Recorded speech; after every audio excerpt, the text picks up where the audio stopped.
wabarakatuh. Selamat pagi, perkenalkan nama saya Sofian Rasisa dengan NIM 202504192. Pada kesempatan kali ini saya akan mempresentasikan materi pada mata kuliah Teknologi Sediaan Semisolid dengan judul emulsi.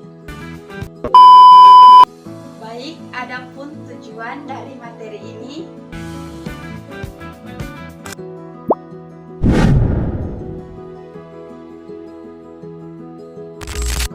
emulsi adalah sediaan cair yang terdiri atas dua cairan yang tidak saling bercampur, yaitu minyak dan air, di mana salah satu cairan terdispersi dalam bentuk tetesan kecil ke dalam cairan dengan bantuan emulgator. Tanpa emulgator, minyak dan air akan cepat terpisah. Contohnya susu, santan, lotion, dan krim.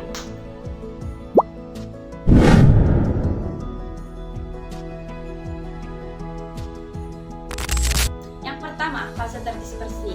Fase terdispersi ini adalah fase yang tersebar dalam bentuk tetesan-tetesan kecil di dalam fase lain. Pada emulsi minyak dalam air atau oil in water, fase terdispersinya adalah minyak. Pada emulsi air dalam minyak, water in oil, fase terdispersinya adalah air. Fungsinya itu membawa bahan aktif yang akan dihantarkan dan menentukan karakteristik sediaan seperti tekstur dan penampilannya. Contohnya itu liquid parafin, minyak zaitun, minyak kelapa, dan air murni. Yang kedua, fase pendispersi. Fase pendispersi ini adalah fase yang menjadi media tempat fase terdispersinya tersebar. Pada emulsi minyak dalam air atau oil in water, fase pendispersinya adalah air. Pada emulsi atau air dalam minyak atau water in oil, fase pendispersinya adalah minyak. Fungsinya menjadi media penyebaran fase terdispersi dan mempengaruhi kekentalan, daya sebar, dan sifat fisik emulsi. Contohnya itu air murni atau aqueous, minyak mineral, dan minyak nabati. Baik, yang ketiga ini adalah emulgator. Emulgator adalah zat yang berfungsi menyatukan dua cairan yang tidak saling bercampur, yaitu minyak dan air, dengan menurunkan tegangan antarmuka sehingga emulsi menjadi lebih stabil. Fungsinya ini menurunkan tegangan permukaan antara minyak dan air dan membentuk lapisan pelindung di sekitar tetesan fase terdispersi dan mencegah penggabungan tetesan dan pemisahan fase. Contoh dari emulgator ini Twin 80, Twin 20, Span 80, Span 60, gom Arab, lecithin, natrium lauren sulfat.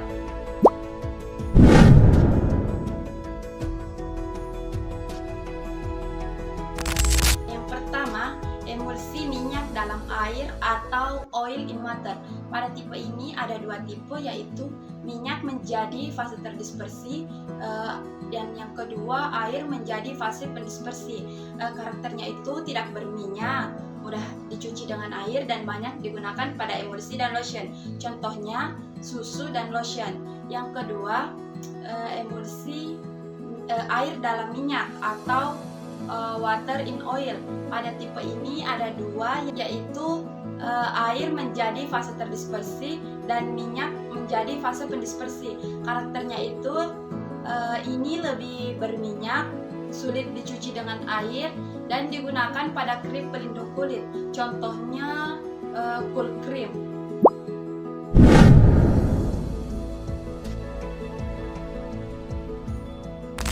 Adapun teori pembentukan emulsi ini ada tiga. Yang pertama itu teori tegangan permukaan, di mana emulgator ini menurunkan tegangan permukaan sehingga minyak dan air tidak dapat bercampur. Yang kedua, teori lapisan antarmuka, di mana emulgator ini membentuk lapisan tipis di sekitar tetesan minyak sehingga mencegah penggabungan kembali. Yang ketiga, teori tolakan muatan, di mana partikel emulsi memiliki muatan listrik yang saling tolak-menolak sehingga lebih stabil.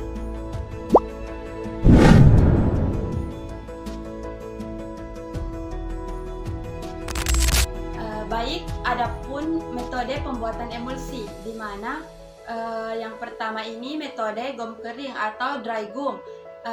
Di mana perbandingan ini 4-2-1, 4 bagian minyak, 2 bagian air, dan 1 bagian gom Arab. Yang kedua, metode gom basah. atau wet gum, di mana gom dicampur terlebih dahulu dengan air, kemudian minyak ditambahkan sedikit demi sedikit sambil diaduk. Yang ketiga, metode botol, di mana digunakan untuk minyak yang mudah menguap atau minyak dengan viskositas rendah.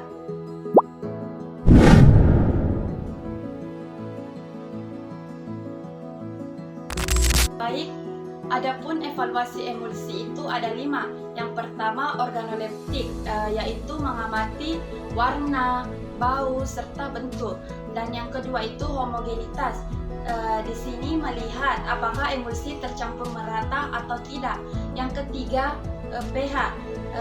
Di sini harus sesuai dengan tujuan penggunaan. Untuk sediaan topikal umumnya sekitar 4,5 sampai 6,5. Yang keempat, viskositas. Di sini viskositas mengukur tingkat kekentalan emulsi. Dan yang terakhir, uji stabilitas, di mana uji stabilitas ini mengamati apakah terjadi creaming dan koalesensi, cracking, dan pemisahan fase.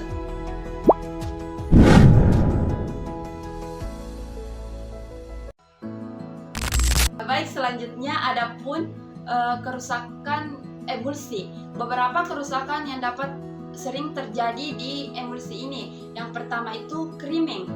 Ini creaming, tetesan minyak naik ke permukaan tetapi masih dapat dikocok kembali. Yang kedua, flokulasi. Flokulasi ini partikel berkumpul membentuk agregat. Yang ketiga, koalesensi, di mana ini butiran kecil bergabung menjadi butiran besar. Yang keempat, cracking. Cracking ini terjadi pemisahan fase permanen dan tidak dapat kembali seperti semula.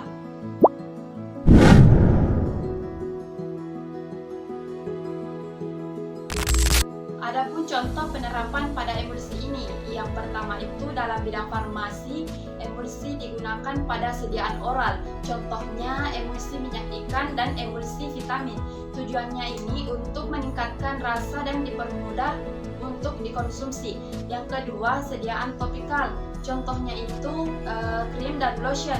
Tujuannya untuk melembabkan kulit dan menghantarkan obat pada kulit.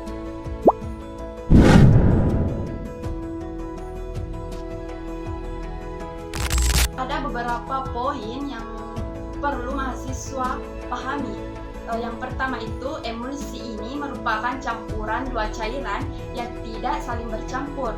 Yang kedua, emulgator berfungsi menjaga kestabilan emulsi. Yang ketiga, terdapat dua tipe emulsi, yaitu minyak dalam air dan air dalam minyak. Yang keempat, emulsi harus memenuhi persyaratan stabilitas agar efektif dan aman untuk digunakan. Dan yang terakhir, evaluasi mutu emulsi sangat penting sebelum digunakan oleh pasien. Baik, pada kesimpulan dari materi saya, emulsi merupakan salah satu bentuk sediaan farmasi yang penting karena mampu meningkatkan efektivitas penghambatan obat dan kenyamanan penggunaan. Pemahaman mengenai jenis, komponen, metode pembuatan, serta evaluasi emulsi yang menjadi dasar yang harus dikuasai oleh mahasiswa farmasi. Baik, saya akhiri pada video kali ini. Kurang dan lebihnya mohon dimaafkan. Wabillahi taufiq wal hidayah. Assalamualaikum warahmatullahi wabarakatuh.